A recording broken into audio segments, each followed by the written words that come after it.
મતલબ એ કે તમારે કોઈ પણ ગેરમાં પાડવું હોય, ધારો કે ટોપ ચોથામાંથી રિવર્સ ચોથામાં કે રિવર્સ ચોથામાંથી ટોપ બીજામાં, તો કોઈથી બીજા ટ્રેક્ટરની જેમ જે ખરર દઈને અવાજ આવે ને એ અવાજ આપણા ટ્રેક્ટરમાં નહીં આવે. 50ના ટ્રેક્ટરમાં લો, મીડિયમ, હાઈ અને રિવર્સ 4 ગેર આવે. ઓલી બાજુ પહેલો, બીજો, ત્રીજો, ચોથો. મીડિયમમાંય 4 ગેર પડે, હાઈમાંય 4 ગેર પડે, લોમાંય 4 ગેર પડે, રિવર્સમાંય તમારે 4 ગેર પડે. એનો મતલબ સિંક્રોમેસ ગેરબોક્સ. આ ગેરબોક્સ આપણે ન આપતા હોય ટ્રેક્ટરમાં, સાદું ગેરબોક્સ આપી દઈએ, ટ્રેક્ટરની કિંમતમાં 60,000 રૂપિયા ઘટી જાય. બીજી વસ્તુ એ કે આપણામાં ડુઅલ ક્લચ આવે. ડુઅલ ક્લચમાં એક પગનો ક્લચ આવી હોય અને બીજો આવી પીટીઓનો ક્લચ સાઈડમાં આવે. ડુઅલ પીટીઓ આવે. પીટીઓમાં 540 અને 750 બે પીટીઓ આવે. જો રિવર્સ પીટીઓ જોતો હોય તો 540 અને રિવર્સ પીટીઓ, આ બે તમને ઓપ્શન મળે. બીજું 5 વર્ષની સુપર વોરંટી આવે. આગળનું એન્જિન, પાછળનું હાઇડ્રોલિક અને ગેરબોક્સની કંઈ પણ થાય તો તમારે સ્પેર પાર્ટનો 1 રૂપિયો નહીં આપવાનો, મજૂરીનો 1 રૂપિયો નહીં આપવાનો, બધું તમારે ફ્રીમાં. બીજું પાવર સ્ટીરિંગ, ઓઇલ બ્રેક, ઓઇલમાં ડૂબેલી બ્રેક આવે એ ઓઇલ બ્રેક.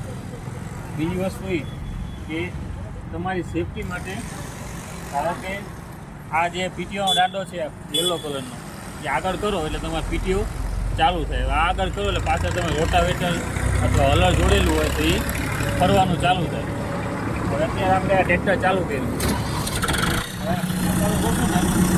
પાછળનો પીટીઓ ફરવાનું ચાલુ થશે. પાછળનો પીટીઓ હવે માન લો કે તમે પાછળ રોટાવેટર કે હલર જોડેલું, આપણે વાળ જોડેલું છે, આપણે ચા પાણી ઉતર ભાઈએ કે આ ટ્રેક્ટર બંધ કરશું.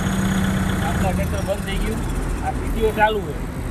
હવે ભાઈ જો ટ્રેક્ટર ચાલુ કરશે તો ભાઈ રોટાવેટર કે હલર ફરવાનું ચાલુ થઈ જશે. હવે તમે છો, તમે પાછળ માટી ગળી જાય છે કે કંઈક કચરો હોય, કચરો તમે સાફ કરો. હવે આ ટ્રેક્ટર ચાલુ કરશો ને, ટ્રેક્ટર ચાલુ જ નહીં. પીટીઓનો પ્લસ બંધ કરશો બરોબર, પછી તમારા ટ્રેક્ટર ચાલુ. આ તમારી સેફટી માટે.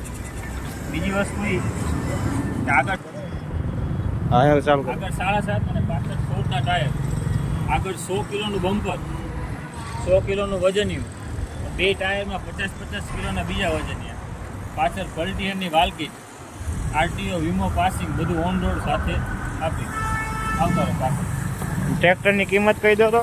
ટ્રેક્ટર તમારે અત્યારે ઓન રોડ લાસ્ટ પ્રાઇસ પડે 10,10,000 રૂપિયા.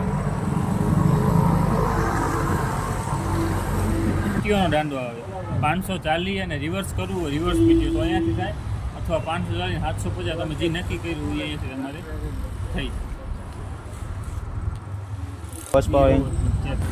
MU 5502 અને તમારે એવરેજ જોતી હોય, એવરેજ તો એવરેજમાં પલ્ટીયરમાં આખો તો 1 એકરે તમારે 7 થી 7.5ની એવરેજ આવે 1 એકરે.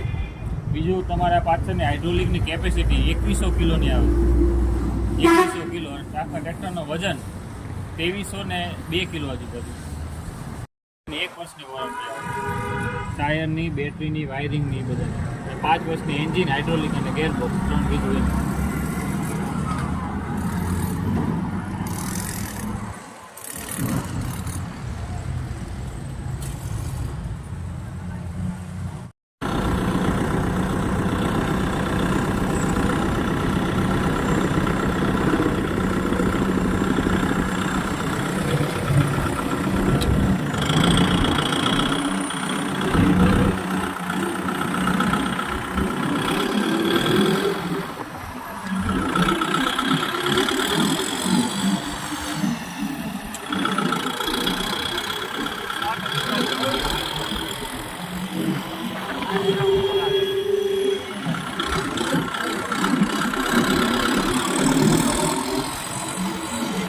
હોય તો